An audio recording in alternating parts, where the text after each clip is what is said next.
Hello guys, welcome to Defo. क्या आप लोग एसबीआई पीओ का प्री का पेपर देने के बाद डिमोटिवेट फील कर रहे हो?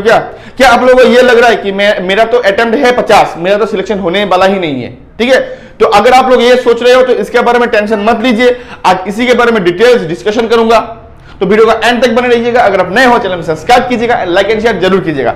चलिए शुरू करते हैं। वीडियो शुरू करने से पहले ही मैं आप लोगों को एक बात बताना चाहता हूं कि एसबीआई पीओ के क्वांट सेक्शन ने सबको रुला दिया। हाँ सर, रुलाया तो जरूर है। रुलाया भी है तो दो टाइप से रुलाया है सर। कैसे? फर्स्ट, पहले क्या हुआ कि जब एसबीआई पीओ का एग्जाम स्टार्ट हुआ तब एवरेज जो अटेम्प्ट था बच्चों का 18-19 हो रहा था, पेपर मॉडरेट टू डिफिकल्ट था। लेकिन जब जब एग्जाम बढ़ता गया पेपर और भी डिफिकल्ट करता गया। कुछ कुछ शिफ्ट में एसबीआई पीओ का प्री का पेपर इतना ही टफ दिया कि बच्चे का जो अटेम्प्ट है प्री में सिंगल डिजिट में भी हुआ है। एंड एवरेज अगर अटेम्प्ट की बात बोलूं तो 11, 12 इतना भी आया है बच्चों का अटेम्प्ट। एंड कुछ कुछ बच्चों का कहना तो यह भी था कि सर आरआरबी पीओ मेंस में मैंने जो पेपर दिया था, मैंने जो डीआई सॉल्व किया था, वो इससे भी ज्यादा इजी था। तो अभी इस बारे में मैं क्या बोलूं बोलिए? तो अभी बच्चों का कहना है कि सर मैंने तो अटेम्प्ट किया 50, अभी तो मेरा सिलेक्शन होने का चांस है कि नहीं है? क्योंकि बहुत बच्चे ऐसे भी हैं जो 60, 65, 70 अटेम्प्ट करके आए हैं। सिलेक्शन तो उन लोगों का ही होगा। मैं तो 50 का अटेम्प्ट हूं, मेरा सिलेक्शन कहां से होगा?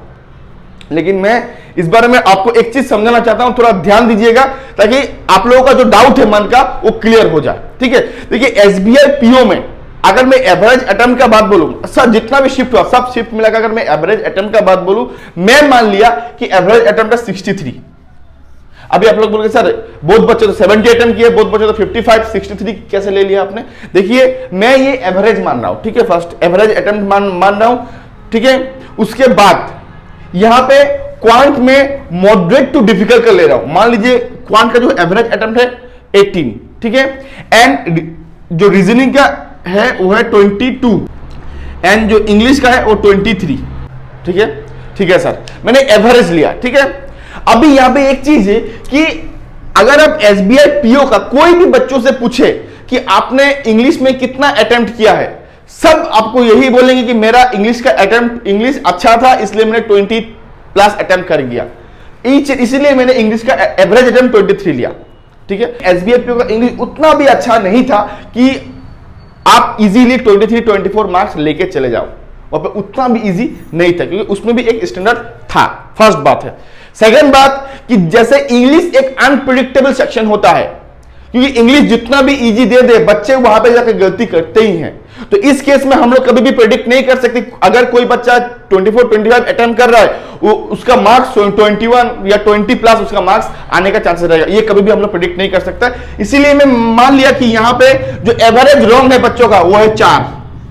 तो 4 मार्क्स, 4 गलती के लिए एक उसका डिडक्शन होगा, एक हो गया तो कितना हो गया? 5 उसका एवरेज गलती, मतलब एवरेज जो मार्क्स है ना उसका मिलने वाला वो है 18। इतना तक समझ में आया? हाँ सर, मैंने क्वांट और रीजनिंग से एक गलती मैंने ले लिया, फिगर में 7 ले लिया। अगर आपका एवरेज अटेम्प्ट है 63, उसमें से एवरेज गलती हो रहा है 7, तो कितना आएगा? 56 एवरेज स्कोर आ रहा है। सर मेरा तो अटेम्प्ट 50 है, तब तो मेरा सिलेक्शन होने का चांसेस है ही नहीं। नो, सुनिए, पहले ध्यान से सुनिए, चीजों को समझिए। मैंने यहां पे जो 18 लिया क्वांट का, ये मैंने वन टाइप ऑफ लिया क्योंकि क्वांट दो टाइप से था। एक था मॉडरेट टू डिफिकल्ट जो मैंने लिया है, और एक था ओनली डिफिकल्ट जहां पे बच्चों का अटेम्प्ट बहुत ही कमती हुआ है। एक था मान लीजिए, एक का एवरेज में 12 ले लिया और एक का मान लीजिए 18, 19 जो मैंने लिया है। अभी मान लीजिए कि आप ये शिफ्ट से बिलोंग करते हो, आपका एग्जाम ये शिफ्ट में हुआ था और आपका अटेम्प्ट 52 है, तो इस केस में आप लोग टेंशन मत लीजिए, नॉर्मलाइजेशन होगा एंड आपको एक्स्ट्रा मार्क्स मिलेगा। अगर आपने एक्यूरेसी मेंटेन अच्छा किया है तो आपको मार्क्स मिलेगा। कुछ बच्चे यहां पे गलती कहां पे कर रहा है कि अटेम्प्ट के चक्कर में जबरदस्ती अटेम्प्ट किया एंड गलती कर गया। अगर आपका गलती ज्यादा होगा तो नॉर्मलाइजेशन होने के बाद भी आपको उतना मार्क्स मिलने का चांसेस नहीं रहेगा। अगर आपने एक्यूरेसी अच्छा खासा मेंटेन किया है क्वांट सेक्शन में, वहां पर एक्यूरेसी अच्छा है, देन आपको नॉर्मलाइजेशन अगर होता है, डेफिनेटली होगा, होने के बाद आपको अच्छा खासा एक नंबर मिलने का चांसेस रहेगा। ठीक है, इसीलिए मैं बार बार बोल रहा था कि एक्यूरेसी मेंटेन कीजिए, फर्स्ट बात। दूसरा, अगर आपका अटेम्प्ट 50 है, अगर आपका अटेम्प्ट 50 है या 51, 52 भी है, तो मैं आप लोगों को यही बोलूंगा कि मेंस का तैयारी कीजिए, उतना मत सोचिए, जो होगा देखा जाएगा। क्योंकि इस बार एसबीआई पीओ का जो पेपर था टोटली 100% अनएक्सपेक्टेड था। किसी को कुछ भी नहीं पता चला कि पेपर ऐसे भी आ सकता है।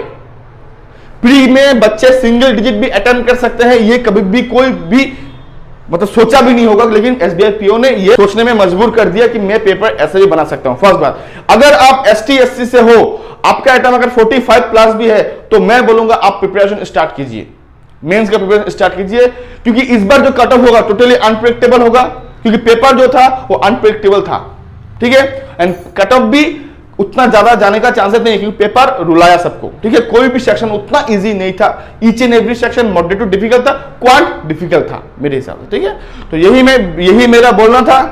आप लोगों का जितना डाउट था मैंने आई थिंक सबको क्लियर कर दिया। अगर स्टिल कोई भी डाउट है कमेंट बॉक्स में मेंशन कीजिए, मैं उसका भी क्लैरिफाई कर दूंगा, ठीक है। अगर वीडियो पसंद आया तो वीडियो को लाइक एंड शेयर जरूर कीजिएगा। आज के लिए बस इतना ही। Till then goodbye and thank you.